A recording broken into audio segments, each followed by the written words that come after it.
Hi, Grey Tiger here, and today this video is going to be a little bit different from usual. The Hammer of Grungni is nearing its release, so I've started putting together some thoughts on what to do next. This time though, I'd like to get the feedback of the community. So I have selected 4 race mechanics which I would like to try and implement. And in this video I will go over those mechanics and will link to a poll in the description. Then I'd like for the community to decide which of those mechanics they would like to see first. Our candidate races are the Bretonnians, the Dark Elves, the Lizardmen and the Tomb Kings, and the mechanics would be for the entire race, so all factions within that race would interact with the mechanic and have their own unique interactions as part of that. So first up is the Bretonnians and a new Crusade mechanic. In this, the player would select a Crusade target and have X number of turns to capture or destroy that selected target. Bretonnian factions would pledge forces into a Crusade army, much like you have the War army for the Greenskins. The quality of those units that are pledged would be based on the diplomatic relations that you have with the other Bretonnian factions. The player would then get to choose the units pledged each turn until the Crusade army is full. So I'm envisioning a screen a little bit like the Hunt's Marshal's screen, where he selects the units that are coming from the Empire. The player would gain bonuses for completing the Crusade, such as boosts to chivalry and diplomatic relations with those Bretonnian factions that pledged units to that Crusade. You would lose chivalry and diplomatic points with factions if you didn't manage to take the target in the allotted time. Each Crusade will also provide the player with a banner that can be carried by your army. Now, each banner will provide different bonuses based on the race that the Crusade was against. And each race will have 2 banners to collect.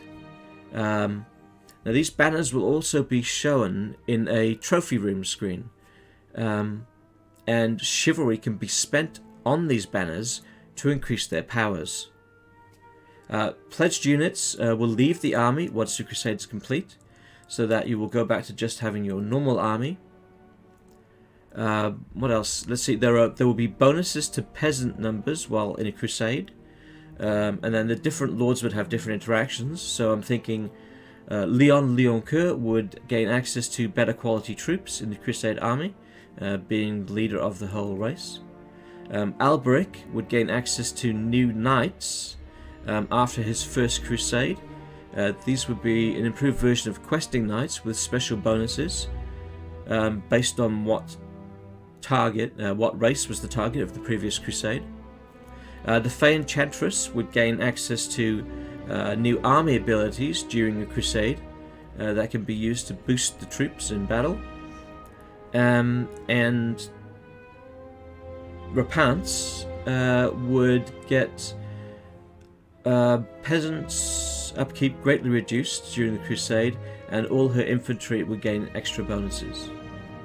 So that sort of wraps up the ideas I have for the Bretonnian Crusade system. So let's move on now to the Dark Elves, and what I'm calling a Dark Devotion system. So the player would accumulate a new resource called Devotion from a new building chain, which would have 4 tiers. The building chain would also allow the recruitment of a new City Guard unit.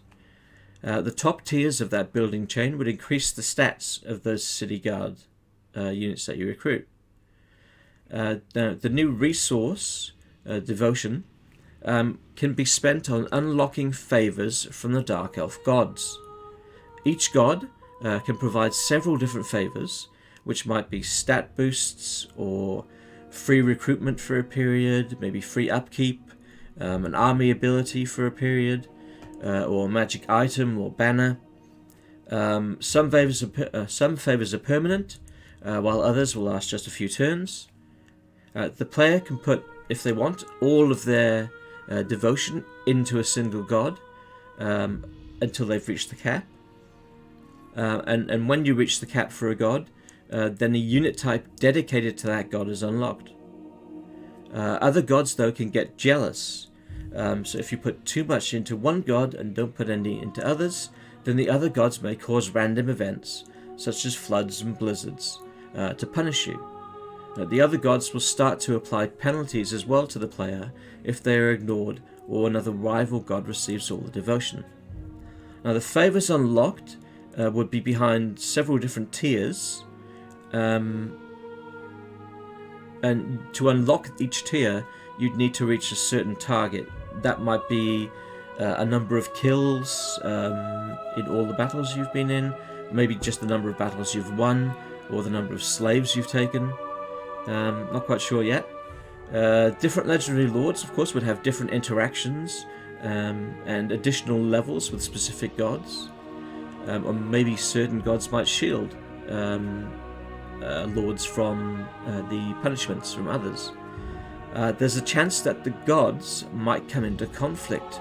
So if you're putting points into two gods equally, then those two gods might start to battle one another, and as a result, whichever god is on top, you'll see your stats for that god go up, but the stats for the other one go slightly down.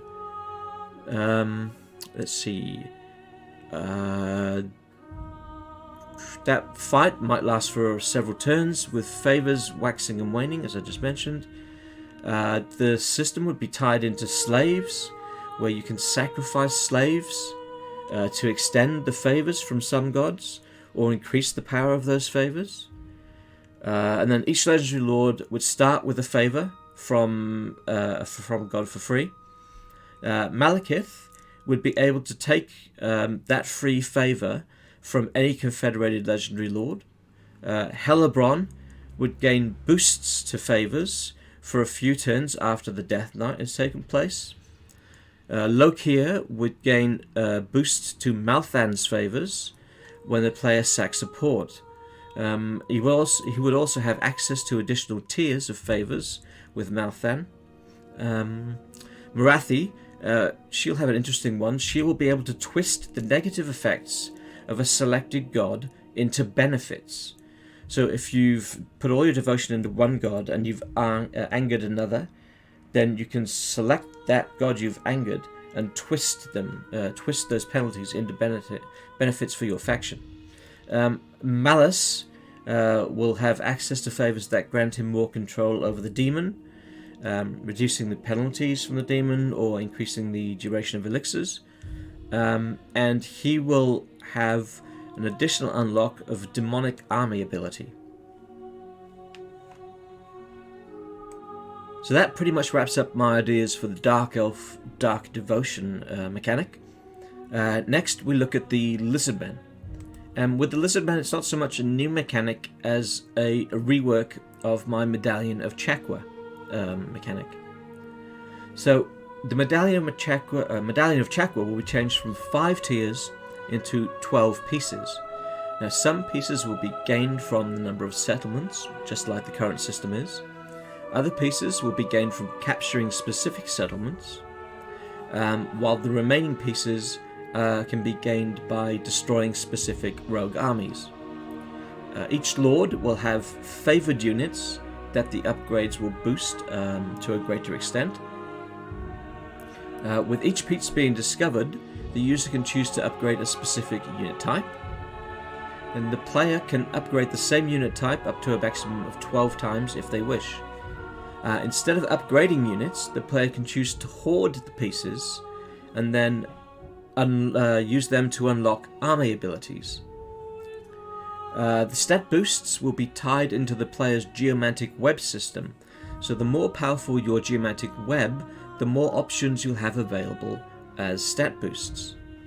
The highest level of the geomantic web is used to unlock tiers, but for each region owned without the web, a tier is removed. So this is to try and get the player to upgrade the geomantic web evenly. You'll still have access to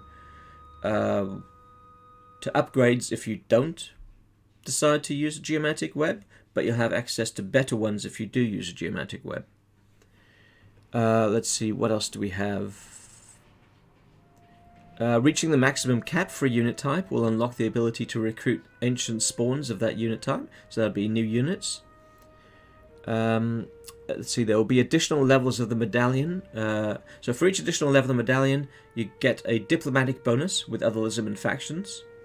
You will also get trade bonuses, or maybe gifts provided by the other factions because you've collected the medallion, which is sacred to the Lizardmen. And then for the individual lords, they would each have their own interactions with the mechanic. Gorok would gain additional replenishment for each level of the medallion you have. Krokgar will gain additional campaign movement per level of the medallion. Lord Mazdamundi will gain increased recruitment rank for Slan mages. Nakai will gain increased ranks for Kroxigor lords and heroes, along with a boost to his horde growth for each level of medallion. Tehenuan will gain an increase to recruitment rank for Skink lords and heroes. And Tic-Tac-Toe will gain increased campaign line of sight and additional ammo for flying units for each level of the medallion. So that wraps up my ideas for the Lizardmen. Now on to the last one, which is the Tomb Kings, and a system I'm calling the Incantations of the Dead. So this system would see you accumulate chaos power with each turn based on the level of your leash priests. So each leash priest level will equal 1 chaos power that turn. There will be several different incantations to perform, with each lord having access to some of their own unique ones. The different incantations will cost different amounts of chaos power to cast. Now, when the player chooses to start an incantation ritual, there is a period of 5 to 7 turns where chaos armies can spawn due to the use of chaos power. The higher the incantation level, the higher the chance the chaos will spawn in that area. Now, to perform these incantations, the player needs to have built a certain level of a new ritual building chain, which is available in the faction capitals. Now, the incantations are locked behind tiers, which can be unlocked by building the different levels of the building chain, and there will be maybe 3 tiers to build. The incantations can then provide stat boosts to units, reduce unit costs and upkeep, maybe unlock army abilities for a certain number of turns, and so on. Multiple incantations can be active at the same time, up to a maximum of 3. And then for the individual lords, they'd all have their own slight interactions. And Cetra would gain 10% physical resistance per active incantation for himself and each Haro Titan. Khalida would gain access to a new unit of snake constructs from the top tiers of the incantation ritual building. Katep's Tomb Guard would gain additional melee defense and missile resistance for each active incantation, and Arkan would gain access to Vargulfs at the top tier of the incantation ritual building. Now, these ideas that I have for these 4 races and their mechanics, they're not set in stone.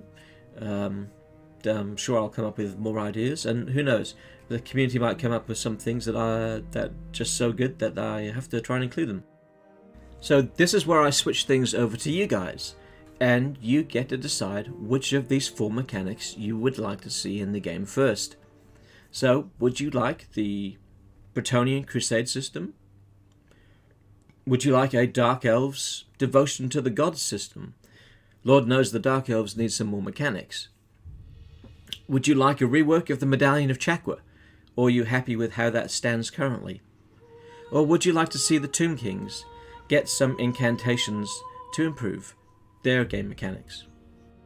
So, as I've said, there will be a poll linked in the description, and if you would like to participate, please choose which of those 4 different race mechanics you would like to see come to the game first, and when the poll has finished, I'll announce which one came out on top, and then that will be my next project going forwards. over the coming months. So thank you very much for listening if you made it this far. I hope that my ideas seem interesting and that you'll provide me with feedback on what I've laid out here today. If you enjoy my content, why not click that like button and subscribe to the channel. As always, I'd like to wrap up by thanking my patron, Hot Apple Pie, for his continued support. It means a great deal. I'm Grey Tiger, and I'll hopefully catch you next time.